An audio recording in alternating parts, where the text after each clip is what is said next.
So in this video, we're going to basically take up the 4 questions where we're developing the equations from the graph.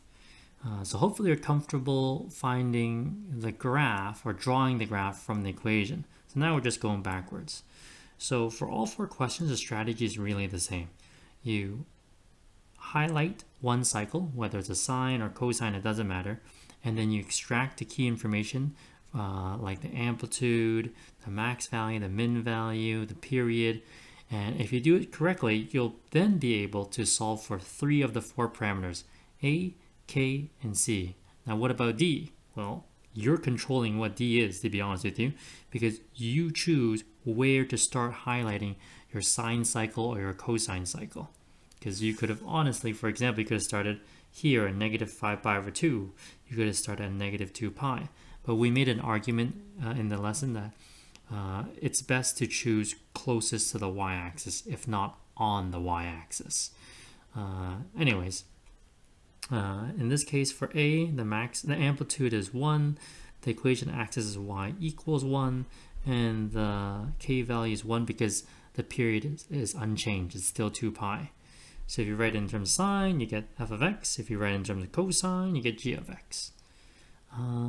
Yeah, really not much to say. So for cosine, I'm starting pi over 2. I'm starting at negative pi over 2. So I must have introduced a negative pi over 2 shift, or sorry, I must have shifted pi over 2 to the left. All right, so for B, let's see. Same idea, highlight using a cosine and then a sine. Now, I chose to start here for my sine, but then you can argue you don't know where the cycle ends, okay?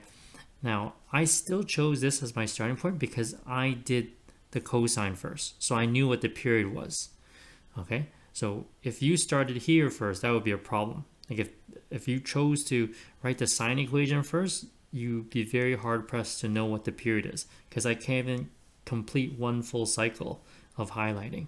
But since I was able to graph the cosine function or highlight one repetition and express it in terms of the cosine wave, then I knew what the period was.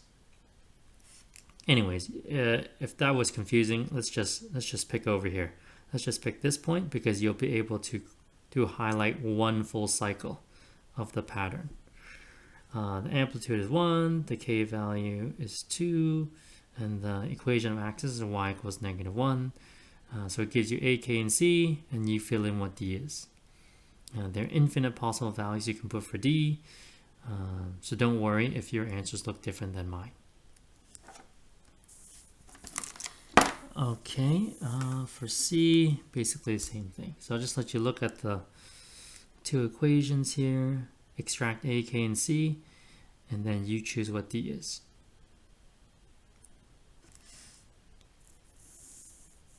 Be careful, I forgot to mention, A is the absolute value of A is the amplitude, but the A value may be positive or may be negative. It depends on how your highlighting looks, whether it's a sine or cosine. So if you look at the purple cycle I've highlighted, that is not the regular sine wave. It's a sine wave with the reflection with respect to the x-axis because it goes minimum then maximum.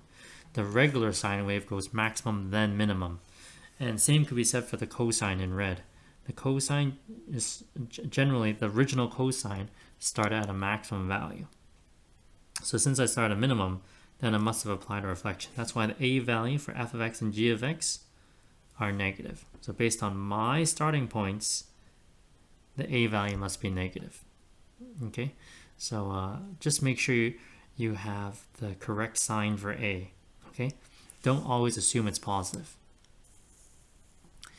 And that's why I suggested to you on the very first lesson, you should know how the sine wave and the cosine wave looks like. And to be honest with you, that should be very straightforward to you because you've been doing that since grade 11. Yes, we're working with radians in this course, but the way the sine wave and cosine wave looks like is not new. Anyways, last one. Highlight one cycle, one sine, one cosine, and then extract the three parameters and identify the starting point. So if I had to make an argument, my favorite question here would be B. D actually didn't like that much because you can get away with without a horizontal translation. You could pick the y-intercept as a starting point. So B I like because if you look at B, you can't pick the y-intercept as a starting point because a y-intercept is not a special point in the sense that it's not on the equation axis. It's not a maximum point. It's not a minimum point. So I like B the most. Anyways, they're all about the same questions, to be honest with you. Yeah, but it ties in with the transformations we learned in the previous lesson.